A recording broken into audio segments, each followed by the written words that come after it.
SSC के paper में fail होने का एकदम रामबाण तरीका बताता हूँ। फिर मत कहना कि कोई गाइडेंस देने वाला नहीं था जिस कारण हम तो गलती से पास हो गए। तो सबसे पहले कोशिश तो ये करना है कि अपना जो फॉर्म है तो फॉर्म की लास्ट डेट के दिन ही फॉर्म भरना, ताकि उस दिन सर्वर नहीं चलेगा और फॉर्म भी नहीं फिल होगा, जिस कारण पास होने का सवाल ही नहीं उठेगा। और अगर फॉर्म फिल होने भी लग जाए तो कोशिश करना अपना नाम गलत डाल देना, पापा का नाम गलत डाल देना, जो डेट ऑफ बर्थ है वो आज की डाल देना, और अपनी कैटेगरी भी अलग अलग कर देना। जैसे जनरल है तो ईडब्ल्यूएस डाल देना, ईडब्ल्यूएस हो तो ओबीसी, ओबीसी हो तो एससी, और एसटी हो तो एसटी डाल देना, ताकि सारी की सारी इन्फॉर्मेशन गलत मिले उनको। उसके बाद तुम्हें क्या करना है, तुम्हें यूट्यूब के तह खाने में जाके जितने भी एसएससी के टॉपर आज तक हुए हैं पिछले 8-10 सालों में, उन सभी टॉपर्स के इंटरव्यू देखने हैं।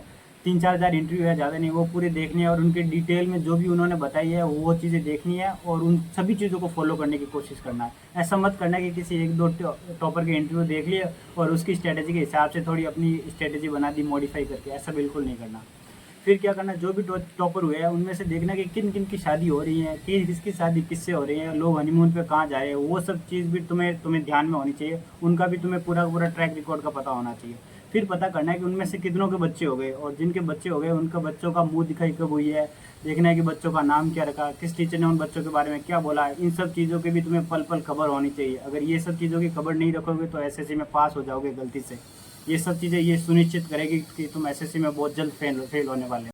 लेकिन इसके बावजूद भी अगर तुम चाहते हो कि भाई हम तो 1% भी ऐसे चांस नहीं होने चाहिए कि हम गलती से पास हो जाए, तो हम एकदम सब्जेक्ट वाइज भी बात करते हैं कि किस किस सब्जेक्ट में क्या क्या करना चाहिए जिससे तुम्हारे पास होने के सारे चांसेस ही खत्म हो जाएंगे। तो सबसे पहले जीएस के लिए कोई परमार सर नहीं, कोई नवीन सर नहीं, कोई पीवाईक्यूज नहीं, कोई खान सर नहीं। जो काम करना है वो मैंने ये करना है कि 6th से लेकर 12th तक की एनसीईआरटीज उठानी है। Physics, chemistry, biology, economics, history, polity, geography, इन सब की, और उन सब के ढंग से नोट्स बनाने और तुम्हें वो पूरे के पूरे नोट्स रिवाइज करने में तुम्हें 2-3 साल लग जाएंगे, जिससे तुम्हारे इस अटेम्प्ट में एसएससी में बिल्कुल नहीं होगा, और तुम्हारा जो पहला पड़ाव है एसएससी में फेल होने का वो तुम पूरा कर चुके होंगे। मैथ्स के लिए तुम्हें क्लास 11th और 12th की इंटीग्रेशन और डिफरेंशिएशन की प्रैक्टिस करनी होगी। इसके बाद जो कैट वाली बुक आती है वो पूरी की पूरी खत्म करनी होगी।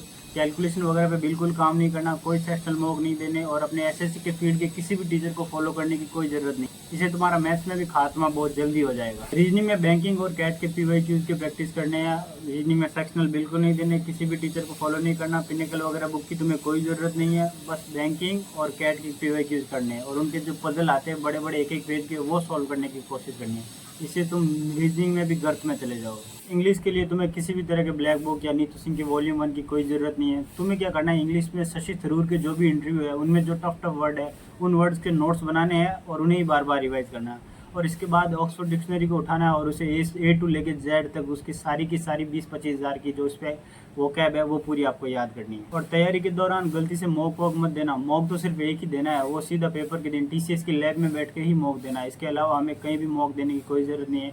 किसी भी textbook, Hollywood, test rankers, किसी भी तरह के ऐप की कोई ज़रूरत नहीं है। तुम्हारे फ़ोन में बस एक ही ऐप होना चाहिए, वो है इंस्टाग्राम। इतना करने के बाद कोई माई का लाल तुम्हें एसएससी में पास नहीं कर सकता। लेकिन फिर भी तुम चाहते हो अपने फेल होने के चांसेस को 100% करना चाहते हैं, तो कोशिश करना कि एग्ज़ाम के दिन एग्ज़ाम सेंटर पे लेट पहुंचो, और अपनी पासपोर्ट साइज़ फ़ोटो की जगह पे अपनी जिबली आर्ट वाली फ़ोटो लेके जाना। अपने एडमिट कार्ड की जगह पे अपना राशन कार्ड और बिजली का बिल लेके चला जाना। लेकिन इनके बावजूद भी वो अगर तुम्हें एग्जाम में एंट्री दे दे तो जैसे ही एग्जाम स्टार्ट होता है अपनी चेयर को उठाना और अपने पड़ोसी के पास ले जाना और उसके क्वेश्चन सॉल्व करना स्टार्ट कर देना। इससे क्या होगा, इससे एसएससी वाले तुम्हें कैमरे में देख लेंगे और तुम्हें विद एड वाली लिस्ट में डालकर बाद में एसएससी के एग्जाम से डिबार कर देंगे, जिससे ये 100% श्योर हो जाएगा कि इस अटेम्प्ट में तो किया, तुम फ्यूचर के किसी भी अटेम्प्ट में एसएससी के पेपर में बैठ ही नहीं सकते, जिससे तुम्हारा एसएससी में पास होकर नौकरी लेने का जो ख्वाब है वो बिल्कुल ही खत्म हो जाएगा। मतलब तुम अपने फेलियर के चांसेस को 100% कर दोगे। लेकिन अगर इसके बावजूद भी तुम्हारा प्री पास हो जाए तो बिल्कुल निराश मत होना। अभी तुम्हारा भाई बैठा है तुम्हें बताने के लिए कि अभी हमारे पास और भी चांसेस है एसएससी में फेल होने के लिए। तो मेंस में जो सब्जेक्ट की स्ट्रेटेजी है वो अपनी प्री वाली सेम ही रखना। लेकिन मेंस में टाइपिंग होता है तो हमें कोशिश करनी है कि टाइपिंग में फेल कैसे हो। तो याद रखना कि टाइपिंग की प्रैक्टिस करने के लिए वो ASDF JKL वो वैसा बिल्कुल नहीं करना। सोनमा टाइपिंग ट्विटर जैसे ऐप का बिल्कुल इस्तेमाल नहीं करना। ऐसे उंगलियां रखनी है और उससे टाइपिंग करने की कोशिश करनी है, जिससे ये होगा कि तुम 15 मिनट में टाइपिंग नहीं कर पाओगे और तुम बाकी अगर सब्जेक्ट में पास भी हो गए तो टाइपिंग में फेल होने की वजह से तुम ओवरऑल फेल हो जाओगे। फिर भी अगर तुम मेंस और टाइपिंग दोनों में पास हो जाओ तो अभी हमारे पास DV में ऑप्शन है फेल होने के लिए। तो हमें क्या करना है, तो जब अपना पोस्ट प्रेफरेंस आए तो पोस्ट प्रेफरेंस में कोशिश करना है कि पोस्ट प्रेफरेंस की डेट कब आए उसका पता ही नहीं चले। लेकिन अगर पता चल जाए और घर वाले गलती से अगर पोस्ट प्रेफरेंस भरवा भी दे तो कोशिश करना वो वाली पोस्ट प्रेफरेंस भरना जिनके लिए कंप्यूटर की कट ऑफ ज़्यादा जा रही है, और अगर तुम्हारे कंप्यूटर में नंबर कम है तो वो वाली पोस्ट भर के छोड़ देना, या PA जैसी छोटी मोटी पोस्ट ही भर देना। इतना सब कुछ करने के बावजूद भी DV के लिए कॉल आ जाए तो कोशिश करना कि अपने DV से पहले अपने ऊपर एक केस करवा लेना, अपने किसी भी चाचा ताऊ या फिर किसी भी ऐसे दुश्मन से जाके लड़ लेना, ताकि वो तुम पे एक पुलिस केस कर ले और तुम्हें DV में बाद में बाहर कर दे।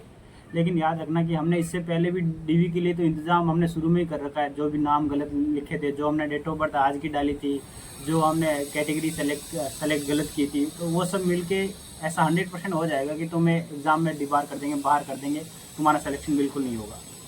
और इतना सब कुछ करने के बावजूद भी अगर तुम्हारे पास होने के चांसेस बच रहे हैं तो एक लास्ट तरीका है, उसके अलावा कोई तरीका नहीं है। इस चैनल को अनसब्सक्राइब कर दो, पक्का फेल हो जाओगे।